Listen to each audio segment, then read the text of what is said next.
arriba. Ha pasado casi un mes desde que el Imperio Austrohúngaro le declara la guerra a Serbia. Es la hora del cambio brusco de época.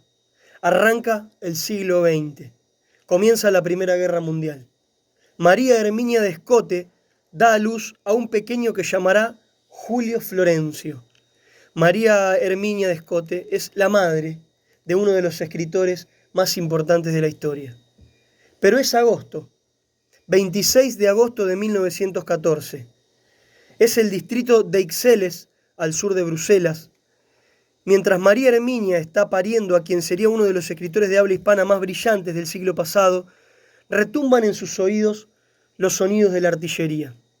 Son las tropas alemanas que invaden la capital belga. La familia se había instalado en Bélgica ya que su padre, Julio José, trabajaba para la Embajada de Argentina en ese país como agregado comercial.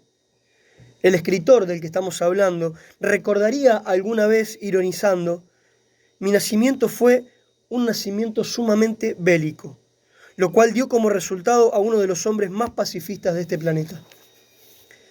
Después de pasar por Suiza y Barcelona, la familia volvió a la Argentina en 1918, al finalizar la guerra. Es así que nuestro escritor pasó el resto de su infancia en Banfield, al sur del Gran Buenos Aires, junto a su madre, una tía y Ofelia, su única hermana que era un año menor que él. Su padre se fue de la casa cuando él era muy pequeño y nunca más lo volvió a ver. Las dificultades económicas estuvieron a la orden del día a lo largo de toda la infancia y la juventud de este escritor, impidiéndole posteriormente realizar estudios universitarios, aunque pudo obtener un título terciario que le permitió ejercer como profesor de secundario en Bolívar y Chivilcoy. El pequeño escritor pasaba horas y horas entre Julio Verne, Víctor Hugo y Edgar Allan Poe. Soy por naturaleza solitario. Me siento bien solo, puedo vivir solo, diría el escritor.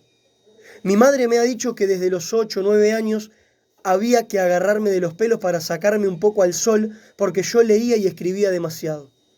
Incluso hubo por ahí un médico que recetó que había que prohibirme los libros durante 4 o 5 meses, lo cual fue un sufrimiento tan grande que mi madre, que era una mujer sensible e inteligente, me los devolvió pidiéndome simplemente que leyera menos, cosa que yo hice en ese momento, y sin duda era necesario que hubiera un mayor equilibrio. Este pibe del que les hablo, a los 9 años escribió una novela, de la que alguna vez declaró: no tengo la menor idea de lo que es, pero sí sé que era una cosa muy lacrimosa, muy romántica, en la que todo el mundo moría al final. Señoras y señores, hoy cumpliría 108 años uno de los mejores escritores de habla hispana más importantes de la historia de las letras. Estoy hablando de Julio Florencio Cortázar. Puedo nombrar infinidad de cuentos y de novelas suyas, pero la novela Rayuela y el cuento La casa tomada, que dicho sea de paso, estuvimos charlando con mi hermano menor Santiago Martín las otras noches, son de los preferidos de quien les habla. Y ahora sí, un pequeño cuento de Julio Cortázar llamado Historia Verídica.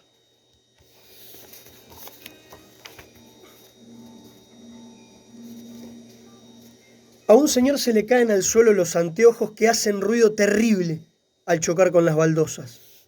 El señor se agacha muy afligido porque los cristales de los anteojos cuestan muy caros, pero descubre con asombro que por milagro no se le han roto. Ahora este señor se siente afortunadamente agradecido y comprende que lo ocurrido vale por una advertencia amistosa, de modo que se encamina a una casa de óptica y adquiere enseguida un estuche de cuero almohadillado con doble protección a fin de curarse en salud. Una hora más tarde se le cae el estuche y al agacharse sin mayor inquietud descubre que los anteojos se han hecho polvo. A este señor le lleva un rato comprender que los designios de la providencia son inescrutables y que en realidad el milagro ha ocurrido ahora.